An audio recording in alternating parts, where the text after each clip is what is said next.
We think about vulnerability as a dark emotion. You know, there are a lot of people who talk about positive emotions, negative emotions, dark emotions, light emotions. We think of vulnerability as a dark emotion. We think of it as the core of fear and shame and grief and disappointment, uncertainty, things that we do not want to feel, right? Things that I don't want to be vulnerable because that means I'm afraid. That means I'm uncertain. That means I'm at risk. I'm exposed. I'm in grief. So what we do is we armor up and we say, I do not want to slip into these dark emotions. I will not let myself be vulnerable.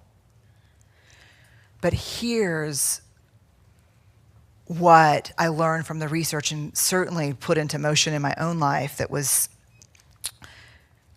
the most life-changing, is that vulnerability is the center of difficult emotion. But it's also the birthplace of every positive emotion that we need in our lives. Love, belonging, joy, empathy. How many of you would agree that we're in a serious empathy deficit in our culture today? Totally, right? No vulnerability, no empathy. In a culture where people are afraid to be vulnerable, you can't have empathy. You know, empathy is not a default response. If you share something with me that's difficult, in order for me to be truly empathic, I have to step into what you're feeling. And that's vulnerable. So there can be no empathy without vulnerability. Why do you think, in that example that I used a while ago, daughter comes home and says, tears, no one sat with me at lunch today. They made fun of what I was wearing. So-and-so won't talk to me. They poured my books out of my locker. And the response back is, I told you, I bought you all those cute jeans. Why aren't you wearing those jeans? And pull your hair back. Is that an empathic response? No, it's a shaming response. Could that shaming response be could a mother who absolutely adores her child respond with that shaming response? Please say yes. Don't kid yourself. I mean, come on. If you're a parent sitting in here, then you sure as hell know the answer to that is yes. But why? Why did that happen? Where was the access to vulnerability? Where was empathy? You can't access empathy if you're not willing to be vulnerable. So if my daughter comes home and tells that to me, guess what I have to do? I have to reactivate that sweaty palmed 7th grader who lives inside me. And I have to go, oh God, that's so hard. I'm so sorry. That's happened to me. That's happened to me when I was in middle school, and it's happened to me last week. Let's talk about it.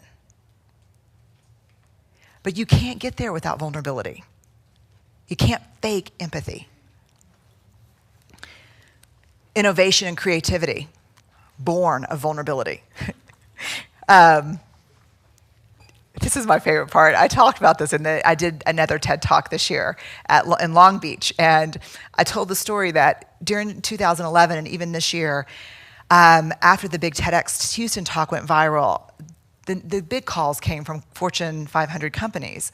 Oh my God, we loved your TED Talk. It was great. Please come talk to all of our senior leaders. And it's like, okay, what do you want to talk about? Like, we don't care. Just come and talk to us. Just if you could ixnay the shame and vulnerability talk.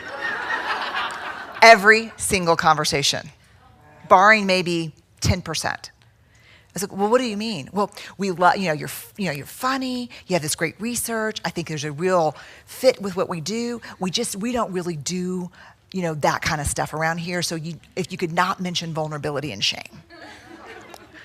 So just for fun, for grins, I would say, okay, so what would you like me to talk about?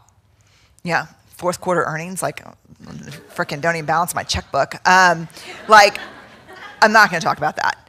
So what do you want me to talk about? Well, the big issue, creativity and innovation. And change. We're going through a lot of change.